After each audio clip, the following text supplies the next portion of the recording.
Hey guys, what's going on? Welcome back to the Leading Edge Cricket Podcast. And before we go anywhere, we need to say we didn't do it. So last week we released a podcast saying, hey, here's the top 8 spinners in the country and Jack Leach is number 1 and all these people sit behind him. And the only way they would ever get a game is if Jack Leach went down injured. And then I got a text at 5:30 in the morning saying, you need to release the podcast about the spinners because Jack Leach is out for the series. We did not do it. Sorry, Jack. Yeah, it wasn't me. It wasn't me stressing his fracture. Yeah, that was really disappointing, wasn't it? Really frustrating. For those of you who have listened to that already, Jack Leach, obviously the number 1 spinner in the country. It's not for the Ashes, sorry. You don't know what you've got till it's gone, mate. And it's definitely Absolutely one of those. Because when we were going down the list, it's like, could they really be the number 1 spinner in the Ashes? Probably not. But England have made an announcement and done that. So today we're going to be going through the top 5 spinning all-rounders in the country. And how this works is they bat and they can bowl spin. And there'll be another podcast coming out, which will be the top 5 seam bowling all-rounders because they perform slightly different roles and depending how you want to fit things into the team, which is a nice segue for how England have solved us the problem of working out who is the number 1 all-round spin bowling all-rounder in the country. Yes, I mean, when we did the spin top 8, which is fantastic, wasn't it? Because they're all top 10s, but we did a little bit of a surprise on that one where we only got to 8 because that's all we could get to. But we were looking really further ahead, weren't we? We were looking to the Winter Tour in India, 5 tests. That's where we're going to be seeing 2, maybe even 3 spinners in the team. But now, obviously, we're looking much closer, right in front of us. And yeah, there is a certain Mr. Moeen Ali now who's straight in at number 1. New entry. If we'd have recorded this a week ago, Moeen Ali would not have released his... No, I'm going down the wrong rabbit hole here of song releases. He's a person, Rob. He's not a record. But yeah, Moeen Ali is number 1. And he has to be, doesn't he? Obviously, now he's back in the team. He's 34 now, Rob. He'd retired from cricket. Not to cricket, Test cricket. It was a bit, he said it rightly, I think. He's probably getting a bit too hard for him. It's hard work mentally, physically. He needed the break from it. He was just wiped out. He's made that decision. Since the injury to Jack Leach, he's obviously come back in and he has to be the all-round option. If Ben Stokes wasn't available for whatever reason, you can move Moeen Ali and Johnny Bairstow up the order and it makes things pretty good, doesn't it? Moeen is 35, but he turns 36 on the 18th of June. So happy birthday in advance to Moeen Ali. Debuted all the way back in 2014. His last appearance, though, came in September 2021. What do we got here, Rob? We got 2,914 test runs with 500s, and we have 195 wickets for Moeen. Obviously, the number 1 all-rounder. Now he's available again. Moeen Ali was world-class for a period in Test match cricket, and he made this England team work. And when he left, I felt we spent years trying to work out how do we replace Moeen Ali? It always happens. Someone retires and then, how do we replace them, particularly when they've been integral? Because he gave you balance to the team. He gave you a genuine kind of number 6, sometimes number 7 type role, batter in the Test arena, good enough to score 5 Test match centuries. That's pretty impressive. And there was a period where he was a wicket-taking threat. 195 Test match wickets, that kind of gives it away that it's not been too bad. But he did struggle. He averaged 38 in 2021 and particularly has got a poor record against Australia. He averages in England 33.48 with the ball, but against Australia overall, he averages 64.65. And it's not a case that he's been playing a whole heap of red ball cricket since he's gone white ball crazy, and more power to him. He's had an excellent Test career. Gone and played T20 cricket around the world. He's not lifted a bat or a ball in anger in the County Championship since 2019. That is an awfully long time ago. So I think we're asking a lot of Moeen Ali to come in with no preparation, no mental preparation about coming into the Ashes and getting stuck in and being the lead spinner again. Because, to be honest, it's his spin that I felt was going downhill as a bowler that last year or so. It just wasn't quite clicking like it was. But who knows? It could be a blessing in disguise for Moeen Ali that there isn't any of the mental prep and anguish and red ball toil that you've got to go through to get to the big game again. It's just a case of come in, see how you go. You're the type of player we need. He's the type of player that would probably thrive in this environment. Yep. And as we said before we came on, Rich, it's about taking 20 wickets. Jack Leach provides a different role for this England team. Seamer's definitely about taking 20 wickets, but Jack Leach does offer control, and he's used a hell of a lot by Stokes, even in the first innings. So can Moeen Ali, do that role sufficiently? Time will tell, but with the left-handers in the attack, you can see why they went with a right-arm off-spin as well. Yeah, absolutely. I mean, it's Jack Leach. We've spoken about this at length, haven't we? Jack Leach was gone from being a questionable player in this Test side to probably the most improved player in this Test side since McCullum and Stokes came in. Huge loss. We know it's not going to be an easy fix. Bringing Moeen back in from the cold, so to speak, it's going to be tricky for him. Let's hope he's properly up for it. Let's hope we don't get halfway through this series and he decides, actually, I had made the right decision previously. I got a little bit excited, like I did a week or so ago, buying some gig tickets for tonight, where I'm then going on holiday early tomorrow morning. I'm looking forward to it, but I'm probably going to regret it tomorrow morning. So Moeen's in there. He has to be number one. And like I said, this is sort of an exercise, isn't it? If we need that all-rounder. So that means if Ben Stokes is unavailable, this is what we're talking about. Then we'd be looking at maybe Bairstow at 6, Moeen at 7. He's the spinner, isn't he, as an all-rounder, and then the 4 after. And that's what we're going to continue to roll with now. Let's pretend that Stokes isn't available. Let's pretend Moeen Ali's not available. And the next spinning all-rounder is Rehan Ahmed. A man that will be a little bit disappointed he didn't get the call this week. Not sure how he'll be feeling about that. I assume conversations have been had, but it's still a bit of a knock for the 18-year-old Leicestershire leggy. Nottingham-born man, obviously we know he made his debut in all 3 formats this winter, including his Test debut, where he took himself 7 wickets across the game, including a 5 for 48. Really top-quality spinner, potentially. A talented player. Had it a little bit difficult so far this summer in first-class cricket, but who hasn't? I don't really see how we can be looking at for county cricket so far, performances from spinners, and saying that's a reason not to pick somebody, because no spinner has had it go their own way so far this year. When we're talking about all-rounders, though, he's a good player, isn't he, Rob? He's got himself 122, I believe, in first class in 12 innings, and he's also got 3 half centuries.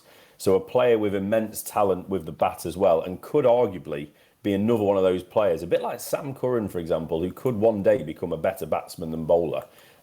We hope he's just as good as both, though. So Rehan Ahmed is at number 2, Rob. Yeah, it's worth noting that when we talk about the spinning all-rounder, the general idea is that it's a second type of spinner for your team, because you've got Jack Leach as number 1. And when we went through our top 8 spinners, Ahmed was number 2 in there, and we had a huge caveat saying Jack Leach is the guy.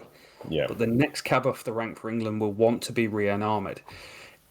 I don't think it would have been right to pick him for the Ashes, because he has played 9 first-class games of cricket, 9 county championship games of cricket, and 1 Test match. I think it's a lot to stick him into the Ashes, particularly when this year he's bowled 75 overs during the season. Like, it's not, again, he might not be one of those players where he needs the preparation, but I feel like his time as the first choice spinner is a little bit down the road. But in terms of a second spinner, playing as a batting spinner as well, adding quality to that batting lineup, I think he's absolutely nailed on for it. We make a call on here quite often saying that there's potential that his batting is stronger than his spinning. You've mentioned it, and I think that's realistically something that could happen. His spin in T20 cricket is completely different to first class cricket, and you see that through different players as well. Rashid Khan, the best T20 spinner in the world, goes and plays Test matches. It's a completely different game. It's not about just trying to take a wicket every single ball. It's about the setup as well. So I think his time will come. It'll add value with the bat. Number 2 on the list. Wouldn't surprise me. He's going to be in the tour for India, I would have thought. And if Leach is available again, he'll just sit behind him as the second spinner in the squad. But who knows? It may well be Moeen Ali taking the India tour as well. Well, that's the thing, isn't it? It'd be interesting to see if Moeen is looking just to get through this Ashes series. I can't imagine he'll be making a long-term decision at this point. It'll literally be, I'm available this summer. So, yeah, like you said, I mean, when we initially did these all-rounder lists, the spin side especially would be Jack Leach is in the team plus another. Again, looking ahead to India rather than this summer. And now everything's gone up in the air, hasn't it? So we're starting over. But Rehan's a great shout, I think, number 2. Will Jack, so he's the man at number 3, another man that made his debut, 24-year-old at Surrey spinning all-rounder. Right-hand bat, isn't he? Off spinner. Like I say, he's only 24, played 2 Test matches, took 6 wickets across the two, all in one innings, wasn't it? 661, 89 useful runs as well, batting at 7 and 8. 40-odd games into his first-class career with Surrey. I would probably say that he's a bowler that's working really hard to improve his bowling side, his spin side. He's probably a little bit more of a batter than a bowler at the moment, statistically and ability-wise. But he's definitely a player on the up. He's definitely a player on the radar, and he's someone we could absolutely see get into this England team. He is. He fits the mould of what this team's about. You know, when the Pakistan squad came out and there was Ahmed, Livingston, Jacks, it's like, I can see where you're going with this. I can see where you want to roll with. 40 county championship matches to his name, an average of 33. Now, he's a better player than that. He is a white ball sensation. And I kid you not, he will be a massive star in the IPL over the next 2 or 3 years. His ability is outstanding in T20 cricket, actually. He's one of the best in the country. 157 strike rate during that, 24% boundary ball percentage. Putting that in context, a strike rate of about 140 is excellent. Alex Hales, I think, is normally about 145 career strike rate, maybe slightly higher. Jax is exceeding that ceiling. And generally matches in T20 cricket have, give or take, around 16% of the balls go to the boundary. Something like that. And his is up at 24%, 6% above the match average for the games he plays in. So he's exceptional. His spin as a T20 bowler has got better and better over time. Last year, you started to see things like his strike rate coming down. His economy rate as a career is 7.29, which is good for T20 cricket. He's not really had a lot of opportunity to bowl in red ball cricket, but does that matter under this regime? No, it doesn't. He's gone to Pakistan. He's taken some wickets, 17 wickets last year at an average of 47, 2 wickets at 20 this year. He's only bowled 12 overs. Not a lot to talk about. So he's got everything about him says he's an international cricketer. The quality, the way he conducts himself, the bravado that goes with how he approaches the game. And he's one of those guys that will pick up wickets. I think the question that needs to be kind of worked out over time, is he a better bowler than a Joe Root type bowler? And if he is, does he fall into that kind of Moeen Ali category where he could potentially be a first choice spinner in the future? Don't know. You need to see more. No, but that would you'd need that to be an option, wouldn't you? You really, really want a Will Jacks to become that. Again, just going to reiterate something we've said loads. If you're a spinner, for some reason, you're expected to be able to bat.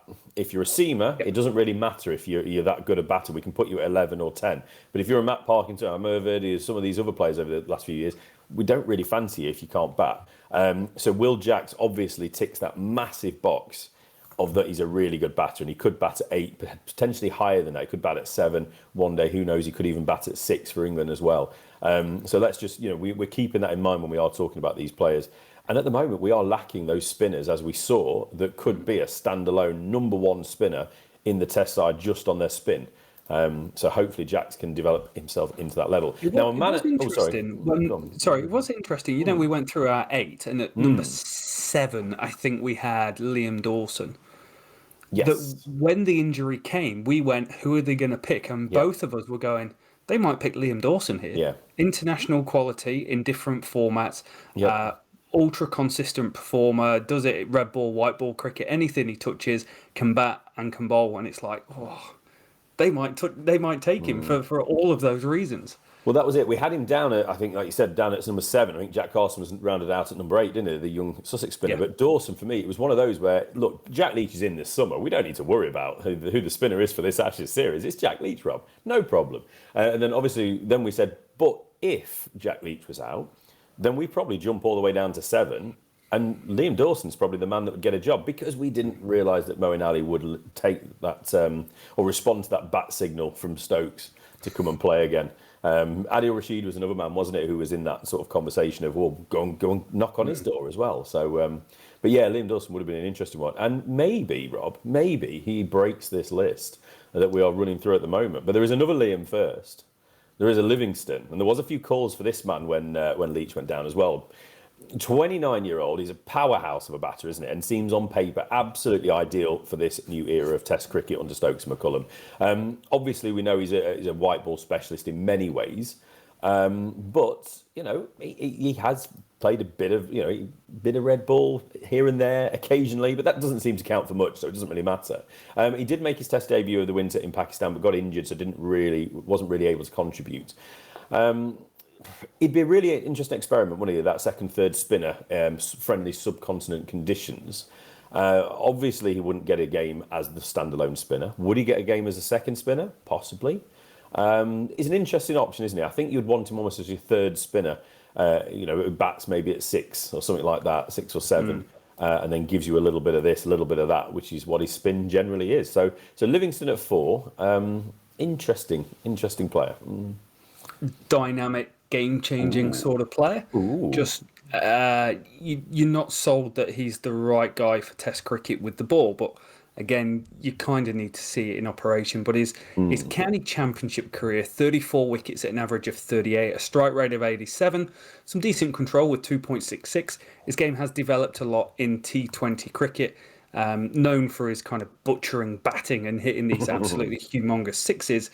He's also got 69 wickets at an average of 25, a strike rate of 18 and a conning rate of 8.33.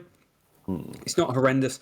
He has started to bowl a little bit more in T20 cricket over 2020 to 2022. With the overs that he was bowling significantly went up, given that he was doing quite well. But unfortunately, during that time, so has his average, so has his strike rate, and so has his economy rate stayed about level, about 8.2, 8.3. This year, particularly, not great in the IPL in terms of his bowling, but his batting is next level. There's not many people like Liam Livingstone walking around the earth that can do what he does. If you look at him in T20 cricket, his rise is literally like that in terms of his strike rate year on year is impeccable. Back in 2020, a 137 strike rate, then moved to a 150 strike rate, then a 158, and then this year, minus the blast that's going on at the moment, 163. He just consistently gets better. His strike rate is almost 12 better than the top 6 for the matches he played in T20 cricket. The downside is he's not played a lot of red ball cricket, but he's been in England's minds as a batter. He toured New Zealand out here back in 2018, 2019 and carried drinks, and everyone was like, oh, maybe we'll have a look at him. We didn't get to have a look at him. Could he do it? He could, like the talk on Twitter is like, well, he can spin the ball both ways. It's like, that's great and great for T20 cricket. But for me, even if it's your second spinner, you kind of want them to be able to take wickets, and you've just got to be able to see him in the Test arena and see some more of him. But from what I've seen from Rehan Ahmed and what I've seen from Will Jacks, I'd probably put those two above him, like we have in terms of spin bowling ability in red ball cricket at the moment. But Livingston with the bat coming in at 6 or 7, when you've got 300 for 4 on the board, could be quite incredible. Yeah, I mean, I know they did find a way into the Test side for him in Pakistan as well as Stokes.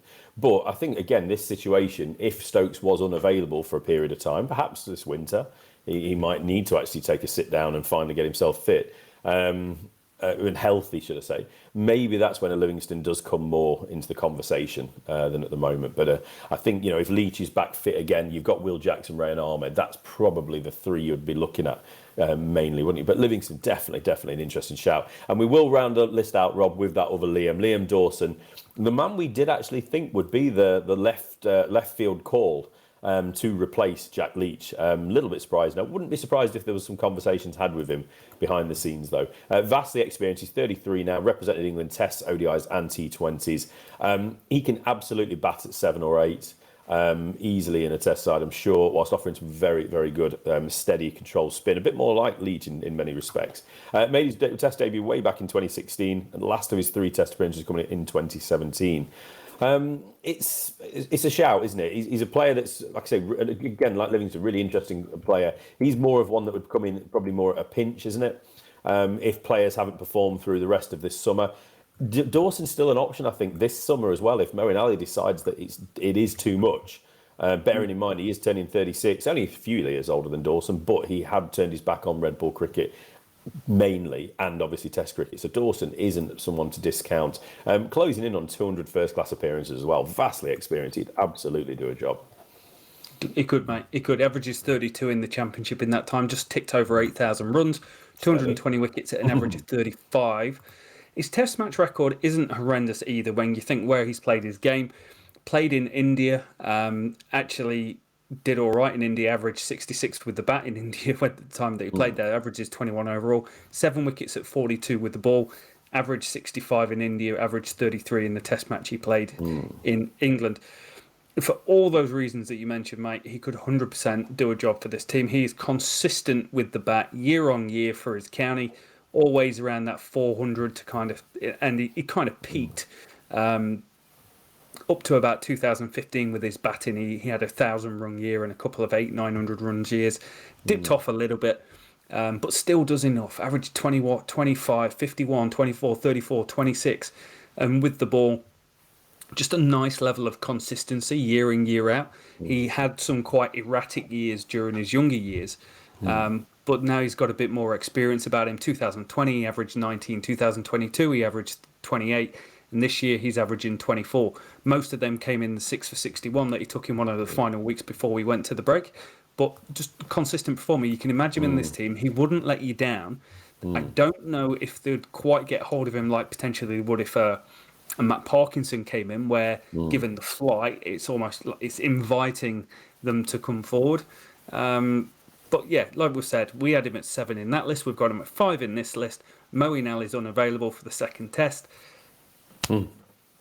Get him in. It wouldn't surprise me if they picked Liam Dawson. Yeah, absolutely. Just in case you just skipped forward and just heard Rob say Moeen Ali is unavailable for the second test. That's not a prediction or breaking news. That's just a scenario that could play out. Just don't panic. We need to caveat scenarios because last time it ended up in Jack Leach going down injured. And I think what's also important is we're referencing some T20 stats here because that's where these guys ply their trade in the majority of places, like the IPL, the Blast, the 100, the Big Bash, the PSL. They're on that circuit more than they're playing red ball cricket. So you've got to look at what they're actually doing in that and whether they're good enough at that level to play at that elite tier of IPL and against high-class international opposition. And Jacks and Livingston, 100%. And Dawson's got heaps of experience in T20 cricket as well. He's played Bangladesh Premier League. He played in the UAE League over the winter, English winter. Played in the PSL, T20 and the Blast. So he's done heaps. Yeah. Always playing against good players, obviously, as well, which is always good. So that's our 5, Rob. Now, we're going to do 5 spinners and then 5 all-rounding seam bowling all-rounders. That makes more sense.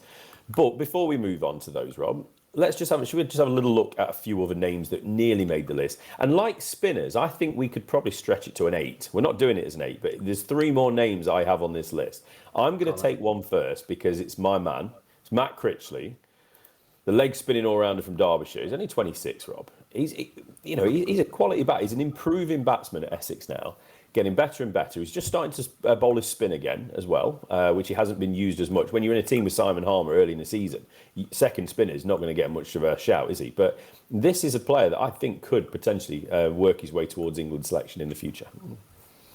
He 100% can. You are a huge Critchley fan. I think the thing for Critchley is bowling he hasn't done heaps of bowling since he's changed to Essex. No. But he is second spinner material at Essex behind world-class Simon Harmer. The thing that you do get with Critchley, especially this year, his batting looks like it's gone back to his Derbyshire days.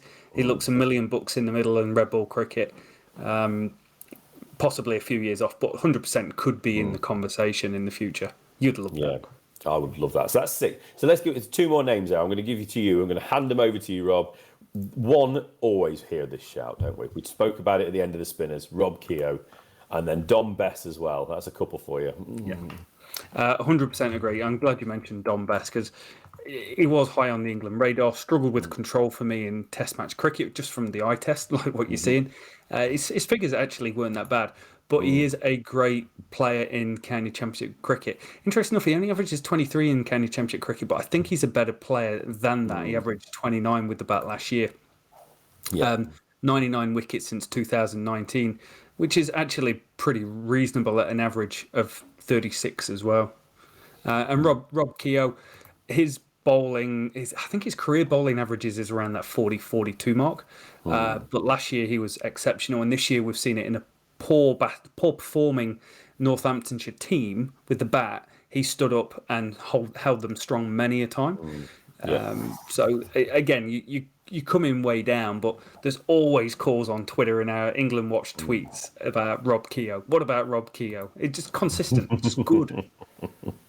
Solid player, absolutely, and you got to just disregard that first class bowling average. Just that overall, you look at what he's done the last year and a half.